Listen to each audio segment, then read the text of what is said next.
Kudeta Niger menjadi topik hangat dunia di pertengahan tahun 2023. Bagaimana tidak, Presiden Niger yang terpilih secara demokratis, Mohamed Bazoum, digulingkan oleh orang-orang yang seharusnya melindungi dirinya. Bahkan negara-negara Afrika hingga Rusia dan AS turut mendesak solusi diplomatik untuk krisis yang menimpa Niger. Upaya pembalikan kudeta militer di Niger pun terus digalakkan. Tapi, ada apa sih sebenarnya dengan Niger?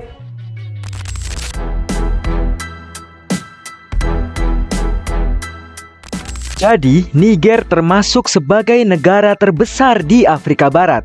Niger juga telah memimpin perkembangan dari beberapa bidang.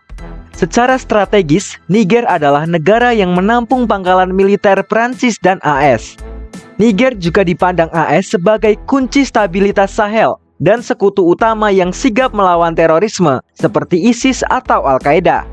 Selain itu, Niger merupakan negara yang menghasilkan 7% pasokan uranium dari semua pasokan global. Angka tersebut terhitung besar. Sementara secara politis, perkembangan Niger itu dilihat sebagai contoh stabilitas demokrasi relatif dalam beberapa tahun terakhir. Lantas, kudeta Niger dapat memperumit upaya Barat untuk membantu negara-negara di Sahel memerangi terorisme. Niger juga merupakan sekutu utama Uni Eropa dalam memerangi migrasi tidak teratur dari sub-Sahara Afrika.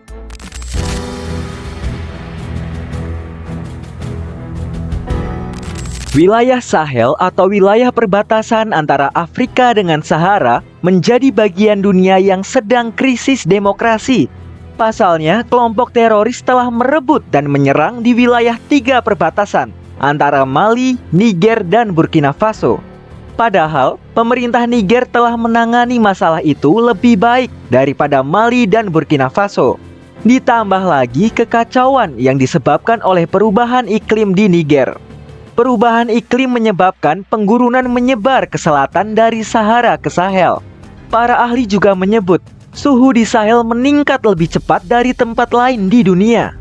Situasi yang memburuk itu dijadikan alasan menggulingkan kekuasaan konstitusional yang sah secara hukum. Soalnya karena terdesak situasi, beberapa orang percaya hanya tindakan keras militer yang dapat mengatasi masalah tersebut. Lalu pada 26 Juli 2023 malam, pasukan militer dipimpin oleh Jenderal Abdurrahman Chiani mengumumkan kudeta sekaligus penahanan Presiden Niger.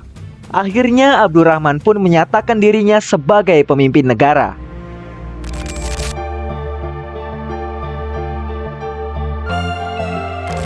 Di tengah kekacauan kudeta, Presiden Niger Mohamed Bazoum yang ditahan oleh militer pertama kalinya muncul di depan publik pada 31 Juli 2023. Informasi itu didapat melalui foto yang menampilkan Bazoum dan Presiden Chad Mahamat Deby sedang duduk bersebelahan. Kedatangan Deby di Niger itu bertujuan untuk memediasi dialog antara pemerintah dan junta militer Niger. Pasalnya, Chad bukanlah anggota ECOWAS, sehingga dilihat sebagai penghubung yang netral. Kemunculan Deby dan Bazoum itu 1 hari setelah ECOWAS memberikan ultimatum kepada pemimpin kudeta. ECOWAS menuntut pembebasan Bazoum serta memulihkan kekuasaannya dalam waktu sepekan atau menghadapi konsekuensinya.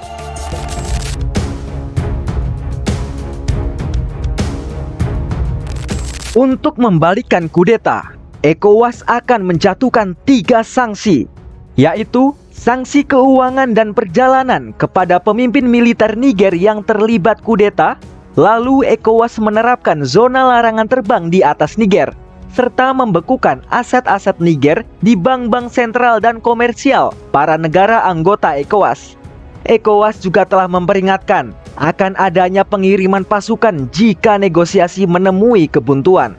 Namun, pemimpin junta Niger bertekad tidak akan tunduk pada tekanan ECOWAS. Kini ECOWAS telah menerapkan sanksi perdagangan dan keuangan. Sementara, Prancis, Jerman, dan Amerika telah menangguhkan program-program bantuan. Lalu, Kemenlu Jerman juga meminta kepada Uni Eropa untuk menjatuhkan sanksi kepada pemimpin kudeta. Kini intervensi militer pasukan ECOWAS menjadi salah satu pilihan yang mungkin diambil. Namun, beberapa analisis Niger mengatakan adu senjata di Niger dapat memicu kekerasan antara warga sipil. Pasalnya, warga sipil di Niger juga terpecah. Ada yang mendukung dan menolak kudeta. Pasukan ECOWAS telah melakukan intervensi dalam keadaan darurat sejak 1990, termasuk dalam Perang Liberia dan Sierra Leone. Pada Agustus 2023, ECOWAS juga sudah setuju untuk mengaktifkan pasukan siaga. Hal itu sebagai upaya terakhir jika upaya diplomatik gagal usai kudeta di Niger. Niger adalah negara bekas jajahan Prancis. Sedangkan Presiden Bazoum terpilih pada 2021. Pemilihan Bazoum menjadi transisi kekuasaan demokratis pertama di Niger sejak merdeka dari Prancis. Lantas, akankah kudeta Niger berakhir?